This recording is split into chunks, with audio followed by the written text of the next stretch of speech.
All right, let's jump right into Exodus 24.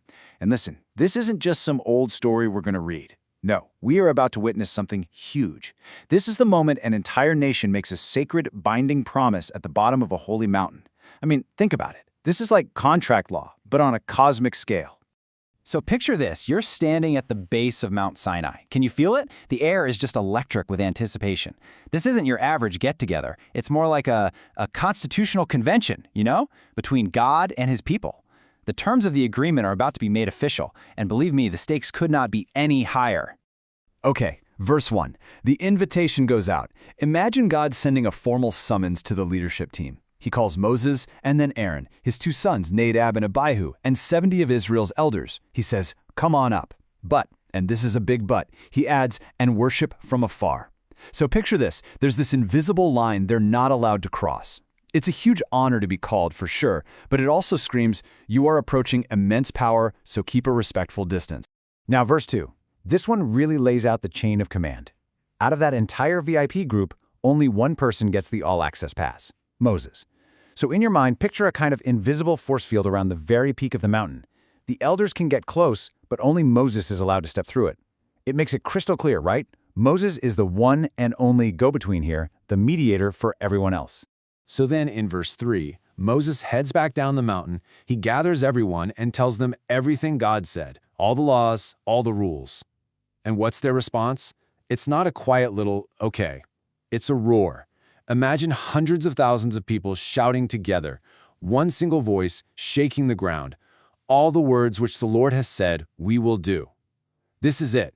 This is their first huge, unanimous yes. Then comes verse 4, where words immediately turn into action. Moses doesn't waste a second. He gets up early the next morning and starts building. He's making this agreement tangible. So picture him constructing a large altar that represents the one God. And right next to it, he sets up 12 stone pillars. What are they for? One for each of the 12 tribes of Israel. You can literally see the 2 parties in this contract standing right there, represented in stone. All right, verse 5. Now the ceremony really begins. Moses calls on the young men of Israel. You can just imagine these strong, capable guys. And he sends them to the altar with oxen. They're going to make burnt offerings and peace offerings.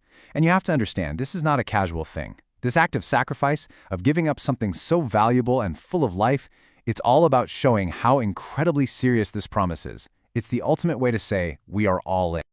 Okay, now pay close attention to verse 6, because this is hugely symbolic. Moses takes the blood from the sacrifices and he divides it exactly in half. He takes the first half and sprinkles it on the altar. That's God's side of the covenant. Then he puts the other half aside in basins. That's for the people. It's like a visual split screen, right? You've got 2 parties about to be united by this one single symbol of life. Moving on to verse 7, now it gets even more official. Moses pulls out what's called the Book of the Covenant. Think of it as the written contract, the terms and conditions, and he reads every single word of it out loud for everyone to hear. No hidden clauses, no fine print.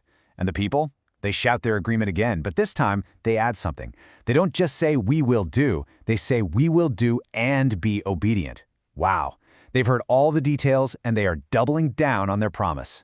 And here it is, the climax. In verse 8, Moses takes that second half of the blood, the people's half that he set aside, and he sprinkles it on them. I mean, can you imagine that? It's such a dramatic, shocking moment. And as he does it, he says the words, "This is the blood of the covenant." This contract isn't being signed with a pen. It is being sealed in blood. It's what binds them and God together in this promise that can never, ever be broken. Okay, so the contract is sealed.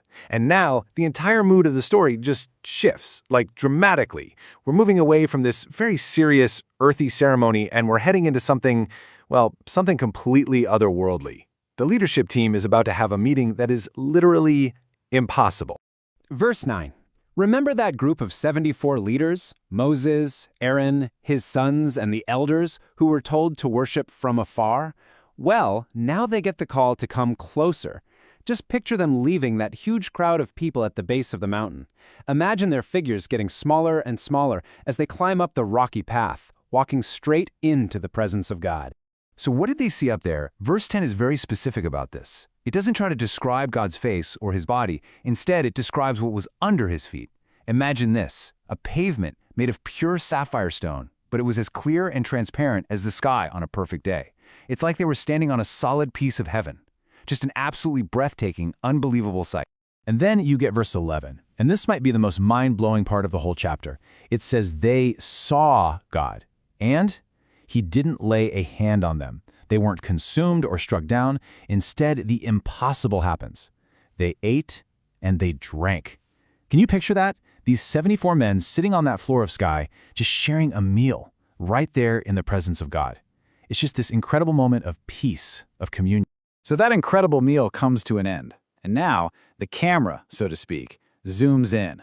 The focus narrows down to just one man, Moses.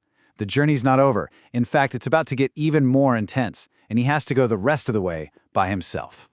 Verse 12, God calls out, but this time it's just for Moses. He says, "Come up to me on the mountain." He's telling him to go higher, to leave the elders behind. And why? Because God has something to give him, tablets of stone with the law written on them by the very hand of God. This is the permanent record, the physical proof of the covenant they all just made. All right, verse 13, Moses gets up to obey the call. But for this next part of the trip, he's not totally alone. He takes his assistant, his right-hand man, Joshua. So picture the two of them now, continuing the climb together, going into a place where even the elders weren't allowed to go, getting closer and closer to the heart of the mystery. Then, in verse 14, you see what a great leader Moses is. Before he goes, he turns back to the elders and gives them clear instructions. You guys wait here for us until we get back. And he even delegates authority, putting Aaron and Hur in charge of settling any problems that come up. It's a smart, practical move. He's basically setting his house in order before he steps off into the total unknown. Verse 15. So Moses starts his final ascent, and as he goes up, a cloud comes down. Imagine this thick, heavy cloud just descending and completely enveloping the top of the mountain. It just swallows it whole. For everybody watching from the camp down below, it looks like Moses just walked right into the sky and disappeared. Now, verse 16 really builds the suspense. For 6 full days, that cloud just sits on the mountain. Nothing happens. No sound, no movement, just silence. Can you imagine the tension building in the camp below? Waiting, watching. And then, on the 7th day, a voice booms out from inside that cloud, calling for Moses. The wait is finally over. Verse 17 gives us the view from the ground, from the perspective of the people. And let me tell you, they weren't just seeing a fluffy white cloud. To them, the glory of the Lord inside that cloud looked like a consuming fire. So picture that. The mountaintop is glowing like a raging supernatural furnace. It must have been a sight that was both incredibly beautiful and absolutely terrifying at the same time. And finally, verse 18. Moses enters the mountain. He walks right into that cloud of fire, and he stays. For how long? 40. 40 days and 40 nights. Just let that number sink in for a second. That's over a month, completely isolated from everyone and everything, alone with God on top of that mountain. It's an absolutely epic test of endurance, of faith, of everything. And that's where the chapter leaves us. I mean, think about what we just saw. A covenant sealed in blood, a dinner with God on a floor made of sky, a man disappearing into a cloud of fire for over a month. It all leads to this one final question for you to think about. What kind of promise, what kind of truth is so important that it's worth waiting 40 days and 40 nights on a burning mountain to receive?